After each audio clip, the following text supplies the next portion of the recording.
మన దేశంలో ఉన్న సైనికులు పోరాటం చేస్తున్నారు. మన దేశాన్ని కాపాడాలి.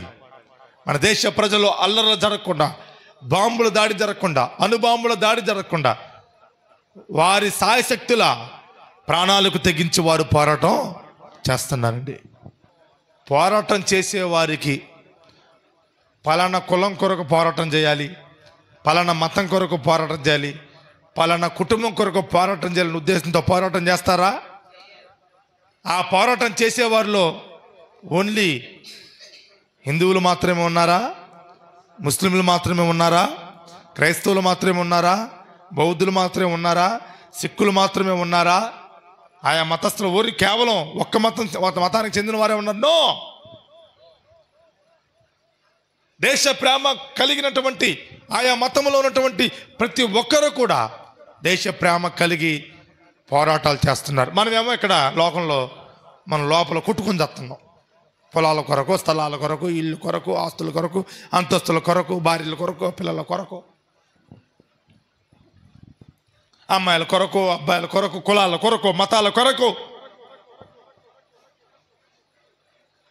పరువు కొరకు కొట్టుకొని చేస్తున్నాం. వాళ్ళ మన కొరకు చచ్చిపోతుంటే మనకేమో తిన్న ధరక బాగా బలిచి కొట్టుకుంటున్నాం. బలిచి అంటే కొవ్వుబట్టి అని అర్థం.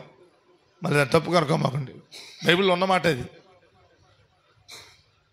వాళ్ళేమో మన కొరకు ఎండనక, వాననక, రాత్రనక, పగలనక, చలనక, వర్షమనక, ఏమండి రకరకాలుగా వారు ఎన్ని రకాలుగా అండి తడుచుకుంటూ డేరాల్లో వండుకుంటూ మన దేశం క్షేమంగా ఉండాలి అని వారు పోరాడుతుంటే మనమేమో లోకంలో ఈ దేశము లోపల ఉండి కులాల కొరకు, మతాల కొరకు, వాటి కొరకు, వీటి కొరకు కొట్టుకుంటున్నాం.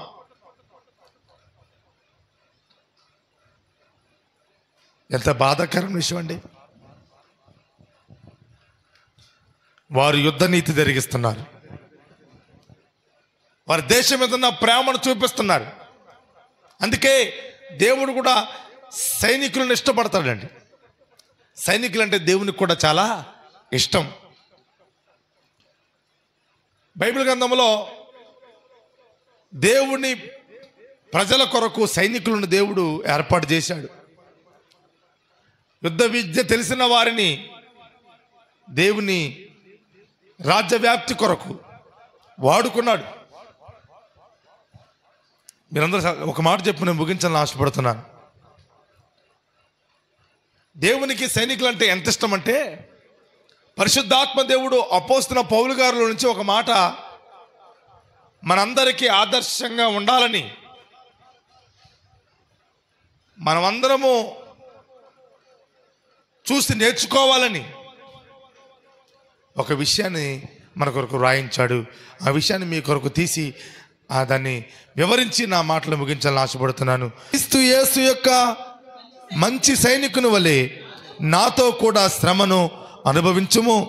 సైనికుడు ఎవడను యుద్ధమునకు పోవునప్పుడు తన్ను దండులో చేర్చుకున్న వారిని సంతోష పెట్టవలనని ఈ జీవన వ్యాపారములలో చిక్కుకొనడు. సైనికుల గురించి పరిశుద్ధాత్మ దేవుడు రాయించాడు. ఎందుకో తెలుసా? మనము కూడా సైనికుల్లాగా ఉండాలని. సైనికుల్లో మనం నేర్చుకోవాల్సిన విషయం ఏంటో తెలుసా? అతడు తన కొరకు బ్రతకడు. ఎవరి కొరకు బ్రతుకుతాడు? ప్రజల కొరకు. ఏ ప్రజల కొరకు? ఏ ప్రజల కొరకు? తన కుటుంబం కొరక, తన జాతి కొరక, తన కులం కొరక, తన మతం కొరక, డబ్బుల కొరక, ఆస్తుల కొరక? దేని కొరకు సైనికుడు పోరాటం చేస్తాడండి? సైనికుడు దేని కొరకు బ్రతుకుతాడండి? నా దేశంలో ఉన్న ప్రజలందరూ క్షేమంగా ఉండాలి, వారికి ఏ ఆపద రాకూడదని బార్డర్లో అలా నిలబడతాడండి. ముందు శత్రువు మనలోనికి రావాలంటే సైనికుడిని దాటి రావాలా. ఈరోజు మనం పొద్దున్నే లేస్తున్నాం, టిఫిన్లు తింటున్నాం, మంచి భోజనం చేసుకుంటున్నాం, చికెన్ బిర్యానీలు, మటన్ బిర్యానీలు, హాయిగా పండుకుని ఉదయం లేచి హాయిగా మళ్ళీ పనికి వెళ్తున్నాం. ఇదే మన బ్రతుకు. ఎంత సుఖంగా హాయిగా నీ పనులు చేసుకుంటున్నామంటే అక్కడ ఎంతోమంది ప్రాణాలు తెగించి యుద్ధాలు చేస్తున్నారు.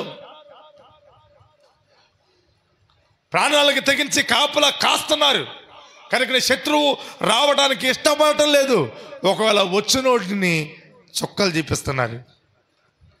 అందుకే దేవుని రాకడ కొరకు మనం సిద్ధపడి ఉండాలి. ఇంకా సుఖము కొరకు, ఇంకా డబ్బుల కొరకు, ఇంకా ఏదో సాధించాలి, ఏదో కూర్చుకోవాలి, ఏదో కట్టుకోవాలన్న ఆశ నిన్ను పరలోకానికి తీసుకెళ్ళదు. దేవుని రాకడ సమీపంగా ఉంది.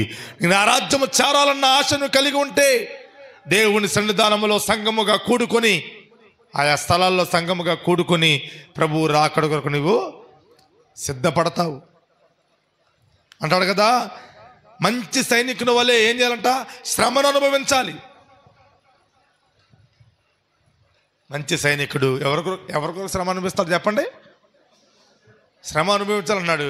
ఎవరికొరకు శ్రమ అనుభవిస్తాడు? మరి ఈరోజు నువ్వు దేవుని కొరకు ఒక మాటన్న పడతావా? ఒక మాటన్న దేవుని కొరకు పడతావా? దేవుని కొరకు పడతావా? దేవుని కొరకు ఒక్క మాటన పడతావా? మరి సైనికుడిలాగా శ్రమ అనుభవిస్తావా? సైనికుడిలాగా చనిపోతావా? దేవుని కొరకు, దేవుని రాజ్యం కొరకు, ఒక ఆత్మరక్షణ కొరకు ఒక్క మాటన పడగలవా? ఒక దెబ్బైనా తినగలవా?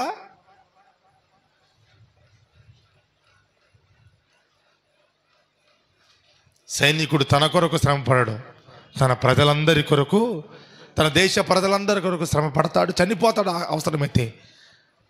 మురళీ నాయక్ లాంటి వారు ఎంతోమంది మన దేశం కొరకు చనిపోయారండి. వాటి మీద సినిమాలు తీసుకొని కూడా చాలామంది బ్రతికేస్తున్నారు.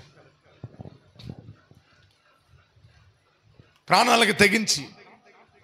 దయచేసి ఎక్కడైనా నీ కొరకు బ్రతకటం ఆపేసి ప్రజల రక్షణ కొరకు, ప్రజల ఆత్మీయ క్షేమాభివృద్ధి కొరకు, ప్రజల యొక్క కుటుంబాల క్షేమము కొరకు ఏం చేయాలి? మనం ప్రయాసపడాలి. భారము కలిగి వాళ్ళని దర్శించాలి, వారికి దేవుని గురించి తెలియజేయాలి, వారి యొక్క అలవాట్ల నుంచి వారిని విడిపించి జీవము గల దేవుని వైపు వారిని నడిపించాలి. దేవుని రాకడ కొరకు సిద్ధపరచాలి. దేవుని రాకడలో ఎత్తబడేలాగా చేయాలి. స్తోత్రం చెప్పండి గట్టిగా, హల్లెలూయా. క్రీస్తు యేసు యొక్క సైనికులు మనం. చనిపోయే మన కొరకు మన దేశ సైనికులు చనిపోతున్నారు. వాళ్ళకి నా హృదయపూర్వకమైన జోహార్లు. దేశ ప్రేమ చనిపోవటానికి కూడా వెనకాడలేదు. దేవుని మీద ప్రేమ, ప్రార్థన రావడానికి ఎంత వెనకాడదు. దేశాన్ని ఇచ్చినటువంటి, దేశంలో బ్రతకడానికి బ్రతుకునిచ్చి, జీవమునిచ్చి, ఆరోగ్యం ఇచ్చి, ఆయుష్ను పొడిగించిన ఆ దేవుని మీద ప్రేమ ఎంత ఉంది నీకు? దేశం కొరకు చనిపోయేంత ప్రేమ మన సైనికులకు ఉందే. అంతే ప్రేమ, అంతకంటే ఎక్కువ వద్దు మనకి. క్రీస్తు యేసు యొక్క మంచి సైనికుని వల్ల అంతే ప్రేమ దేవుని మీద చూపించండి. నీ అడుగు ఇంటికాడ ఉంటుందా? నీ పాదం ఇంటికాడ ఉంటుందా? నీ నోరు దేవుని గురించి చెప్పకుండా ఉండగలుగుతుందా? మొట్టమొదటి విషయం చెబుతున్నాను. సైనికుడు తన కొరకు బ్రతకడు, తన ప్రజలందరి కొరకు బ్రతుకుతాడు. మనం కూడా క్రీస్తు యొక్క సైనికులం కదా. మన కొరకు మాత్రమే కాదు, ఇతరుల కొరకు కూడా. ఇతరులు అంటే ఎవరు? కుల, మత, ప్రాంతీయ భేదాలు లేకుండా. స్తోత్రం చెప్పు. ఎందుకంటే సైనికులకి అయ్యుండో, సైనికుల నుంచి మనం నేర్చుకుంటున్నాం కాబట్టి మనం కూడా ఏ భేదము లేకుండా అందరినీ రక్షించుటకు సిద్ధపడాలి. అవసరమైతే శ్రమ పడాలి, అవసరమైతే చనిపోవాలి కూడా. రెండవది ఏంటంట? సైనికుడు ఎవడు యుద్ధమునకు పోవునప్పుడు తను దండులో చేర్చుకున్న వారిని సంతోషపెట్టవాలని ఈ జీవన వ్యాపారంలో చిక్కుకొనండి. సైనికుడు ఎవడు కూడా తన పక్కన సంతోషపెట్టాలని చూడడం. ఈరోజు క్రైస్తవులు అనబడిన ప్రతి ఒక్కరూ కూడా తోటి వాడిని సంతోషపెట్టే విధంగా భక్తిని చేస్తున్నారనేది వాస్తవం. తోటి వారిని సంతోషపెట్టే భక్తి చేయకూడదు, దేవుణ్ణి సంతోషపెట్టే భక్తి చేయాలి. దేవుణ్ణి సంతోషపెట్టే భక్తి మనము చేయాలి అంటే దేవుని కార్యాలను మనము చేయాలి. దేవుని యొక్క వాక్యం సెలవిస్తుంది కదా, అందరూ తమ సొంత కార్యములను చూచుకొనుచున్నారు కానీ దేవుని కార్యములను చూచుటలేదు. చూచుటలేదు కాబట్టి ఆయన సంతోష పడటం లేదు. ఇప్పుడు సైనికుడు ఏం చేయాలమ్మా? దేశ సరిహద్దులలో శత్రువు రాకుండా చూడాలి. ఒకవేళ శత్రువు వస్తే వాడు రాకుండా వాడిని అక్కడే హతమార్చాలి. అంతేగాని సైనికుడిగా జాయిన్ అయ్యి ఇంటికి వచ్చి వ్యాపారం చేసుకుంటే వారిని సైనికులు అంటారా? ఒకవేళ సైనికుడిగా జాయిన్ అయిన తర్వాత కూడా మళ్ళా వెనుకడుగు వేసేసి, అమ్మో నా పిల్లల ముఖ్యం, నా తల్లి ముఖ్యం, నా తండ్రి ముఖ్యం, నా భర్త ముఖ్యం, నా భార్య ముఖ్యం అని ఒకవేళ స్త్రీలు కానీ పురుషులు కానీ అనుకుంటే సరిహద్దుల్లో సైనికులు ఉంటారా? సైనికుడిగా ఒక్కసారి నువ్వు పోస్ట్ ఎక్కిన తర్వాత నీ కుటుంబాన్నో, స్నేహితులను, గ్రామస్తులను సంతోషపెట్టాలని కాదు, నీ బాధ్యతను సక్రమంగా నిర్వర్తించాలి. సైనికుడు ఎవడు? తన తోటి వారిని సంతోషపెట్టాలని జీవన వ్యాపారంలో చిక్కుకోవడం. మనం కూడా, అమ్మా ఏంటి తల్లి దేవుని కొరకు నువ్వేం చేయలేకపోతున్నావు, ప్రార్థన చేయలేకపోతున్నావంటే, పని చేయలేకపోతున్నావంటే, అయ్యగారు పలానా పని ఉంది అయ్యగారు, పలానా పని ఉంది అయ్యగారు, అక్కడికి వెళ్ళాను అయ్యగారు, ఎక్కడికి వెళ్ళాను అయ్యగారు, ఎక్కడికి వెళ్ళినావు అమ్మా? ఎక్కడికి వెళ్ళినావమ్మా? నువ్వు ఎక్కడికి వెళ్ళినావయ్యా? నువ్వు పోస్ట్ వచ్చింది కదా క్రీస్తు యేసుకు సైనికుడిగా బ్రతకడానికి. మరి ఏంటి సాకులు? నువ్వు సైనికుడువా అంటే కాదు అని చెప్పాలి మనం. ఇక్కడ సైనికుడు తన పని చేస్తాడు ముందు, తర్వాత వేరే పని. ముందు సైనికుడు ఏం చేయాలి? తన బాధ్యతను నిర్వర్తించాలి. That is the duty of soldier.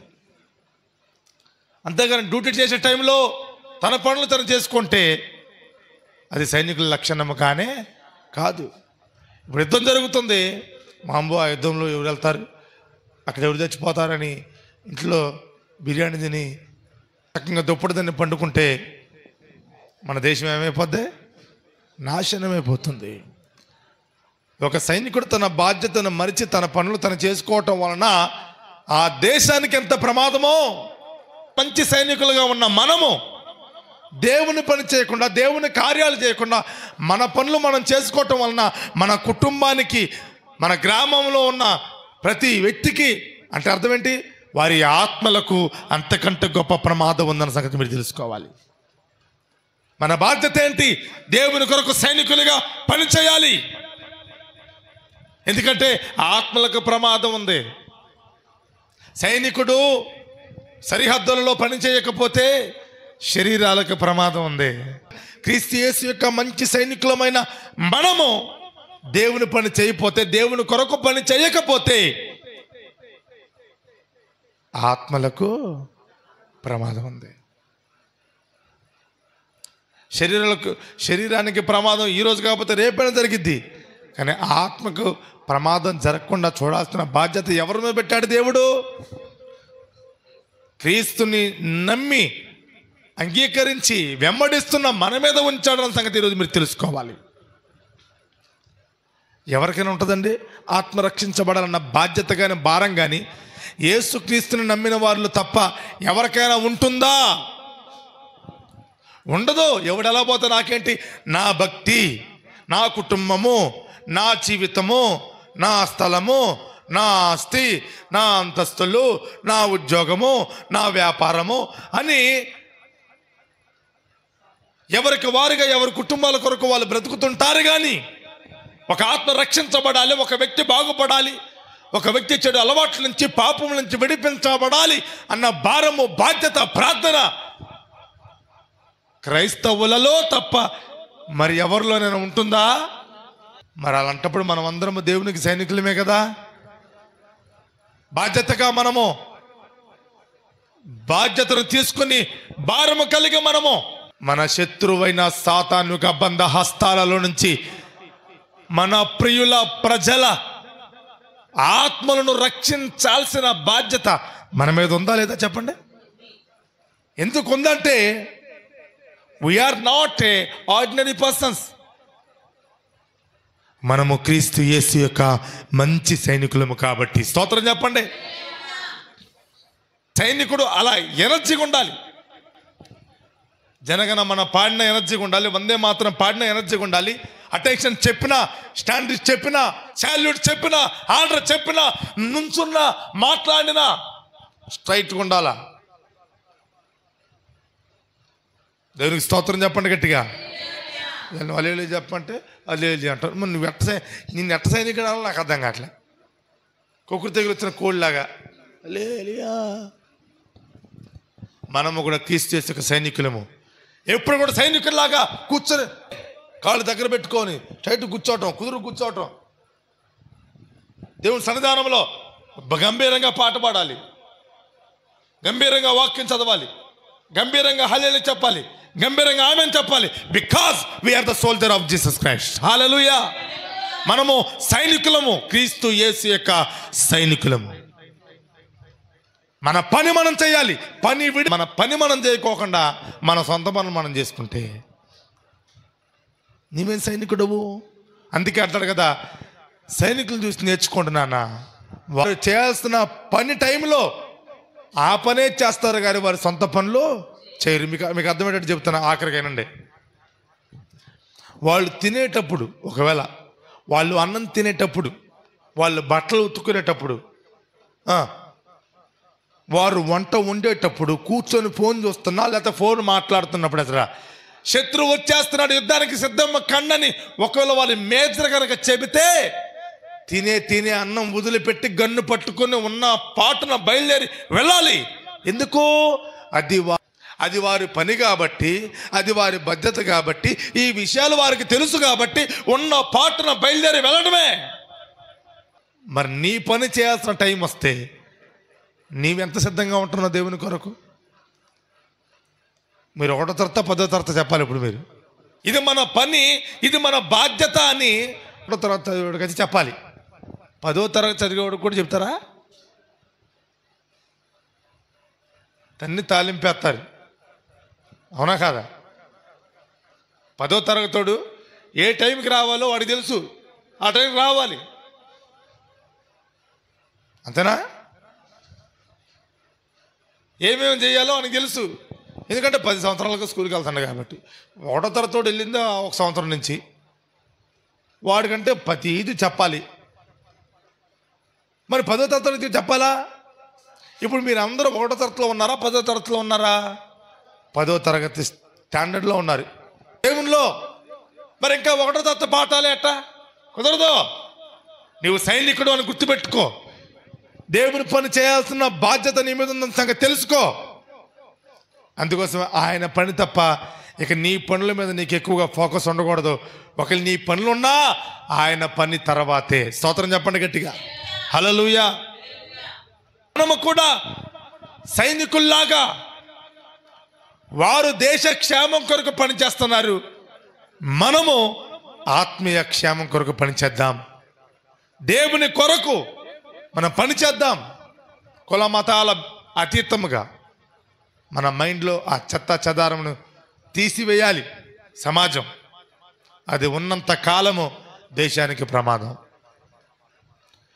కుల భేదాలు ఉన్నంత కాలము ఏ మనిషి అయితే కులాల పేరట కుల పిచ్చితో బ్రతుకుతుంటాడో వాని వలన దేశానికి, ఆ గ్రామానికి, ఆ రాష్ట్రానికి ప్రమాదమే. ఏ మనిషి అయితే మత పిచ్చితో కొట్టుకుంటాడో ఆ మనిషి వలన ప్రమాదమే. నో, ఈరోజు క్రైస్తవుడు ఎవడు కూడా మత పిచ్చి ఉండదండి. వాడికి తెలిసింది, వాడికి నచ్చింది, వాడు మెచ్చింది, వాడికి ఉపయోగకరమైనది, ఇది అందరికీ ఉపయోగకరమైనది అని భావించిన ప్రతి క్రైస్తవుడు 10 మందికి తెలియజేస్తాడు. నువ్వు వస్తావా రావా, నమ్ముతావా నమ్మవా, అది యాజ్ యువర్ విష్, అది నీకు సంబంధించిన విషయం, అది నీ ఇష్టం. ఎవరో బలవంతం పెట్టరండి. కానీ ఖచ్చితంగా మాత్రం ఇది ప్రజల క్షేమం కొరకే. క్రైస్తవుడు చేసే సువార్త ప్రజల క్షేమం కొరకే, కానీ ప్రజలు పాడవాలని కాదు. నీకేమో కులపిచ్చిగా, మత పిచ్చిగా, అందుకోసమే నువ్వు కొట్టుకుంటున్నావు, కొడుతున్నావు, తిడుతున్నావు. మా కుల పిచ్చి కాదు, మత పిచ్చి కాదు, ఒక మనిషి మారాలి అనే పిచ్చి మాది. ఒక వ్యక్తి బాగుపడాలనే పిచ్చి, ఒక వ్యక్తి పరలోకానికి వెళ్ళాలనే పిచ్చి అండి మాకు. ఆ పిచ్చి తప్ప మాకు ఏ పిచ్చి లేదు, రాదు, లేదు, రాదు. ఎందుకంటే మేము క్రీస్తు యేసు యొక్క చెడ్డ సైనికులం కాదు, మంచి సైనికులం. అందుకే మంచి మార్గాన్ని బోధిస్తున్నాం, మంచిగా బ్రతికేలాగా చేస్తున్నాం, పరలోక రాజ్యము చేరేలాగా చేస్తున్నాం. కనుక సైనికులుగా మనం కూడా తన కొరకు తను ఎలాగైతే బ్రతకడో, మనం కూడా మన కొరకు మాత్రమే కాదండి, మన కుటుంబంలో ఉన్న ఆత్మల రక్షణ కొరకు, గ్రామంలో ఉన్న ఆత్మల రక్షణ కొరకు, రాష్ట్రంలో ఉన్న ఆత్మల రక్షణ కొరకు, దేశంలో ఉన్న ఆత్మల రక్షణ కొరకు ఏం చేయాలి? మనము పని చేయాలి, ప్రార్థన చేయాలి. అదే క్రీస్తు యేసు యొక్క సైనికులుగా ఉండాల్సినటువంటి గొప్ప లక్షణం. దేశ సైనికుల్లాగా మనం కూడా దేవుని సైనికుల్లాగా దేవుని కొరకు పనిచేద్దాం, దేవుని యొక్క రాజ్యాన్ని కడదాం, దేవుని రాకడలో ఎత్తబడదాం, అనేక మందిని మనతో పాటు దేవుని రాజ్యానికి తీసుకెళ్దాం. అట్టి కృప దేవుడు మనకు అనుగ్రహించి నడిపించునుగాక. ఆమేన్.